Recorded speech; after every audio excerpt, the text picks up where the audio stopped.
Je ne céderai pas. Bonsoir et bienvenue à tous. Il est convoqué devant les juges le 15 mars prochain pour être mis en examen, mais il sera malgré tout candidat à l'élection présidentielle. Enfin, en marge du salon de l'agriculture, vous verrez comment la science va peut-être sauver les producteurs de bananes en Guadeloupe et en Martinique. De nouvelles variétés résistantes aux maladies sont mises au point. Le salon de l'agriculture dont nous parlions il y a un instant ne se résume pas aux visites de candidats à l'élection présidentielle. C'est aussi et avant tout une vitrine des traditions et des innovations. En voici une. La Guadeloupe et la Martinique sont de très importants producteurs de bananes, 250 000 tonnes par an. Mais la principale variété cultivée est menacée par la prolifération d'un champignon. Les scientifiques ont sans doute trouvé la parade. Reportage en Guadeloupe de Marie Tricot et Alvin Courcy. Ces taches sont la bête noire de David. Ces bananiers sont touchés par la cercosporiose, un champignon qui se propage à la vitesse du vent. Seule solution pour ralentir la contamination, couper à la main les feuilles nécrosées. Si à chaque passage j'ai enlevé une feuille ou deux, j'ai beaucoup moins de surface foliaire pour pouvoir alimenter mon régime. De toute manière, il y a une répercussion directe sur la taille des régimes qu'on a maintenant et la grosseur des fruits. Cette maladie du bananier sévit aux Antilles depuis 30 ans.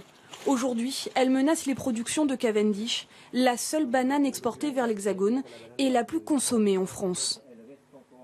Avec l'épandage aérien de pesticides, les producteurs pensaient avoir trouvé le remède. Mais les scandales sanitaires liés à cette pratique, désormais interdite, ont renvoyé les planteurs à la case départ. Alors pour assurer l'avenir de la filière, il faut se tourner vers le passé. En Guadeloupe se trouve la plus grande collection de bananiers de la Caraïbe. Ici, on est dans la partie de la collection qui regroupe les bananiers ancestraux, des bananiers qui ont encore des graines, donc qui sont encore fertiles. Au cœur de cette pépinière unique en son genre, 450 variétés issues du monde entier. Toutes contiennent un trésor, celui d'un patrimoine génétique qui permettra de réinventer une banane durable.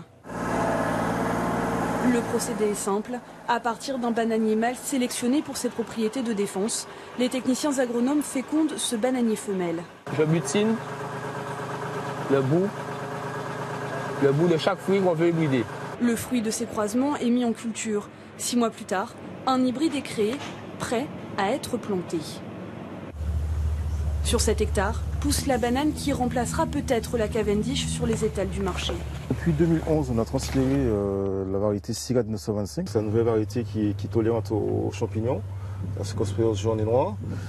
L'idée, c'est de développer un itinéraire technique sur le monde de l'agriculture biologique. Après 30 ans de recherche, la Syrah 925 est la plus aboutie du programme.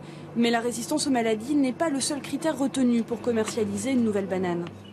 C'est-à-dire que le fruit ne marque pas quand le consommateur va le prendre en rayon, que le fruit voyage bien, puisqu'il fait un voyage d'une dizaine de jours à 14 degrés, qui est une qualité esthétique aussi. Entre 500 et 1000 variétés sont créées chaque année sur ce site et beaucoup ne passeront jamais le test de la plantation. Le processus d'amélioration est long, d'autant qu'il reste soumis à un juge intransigeant, le palais du consommateur.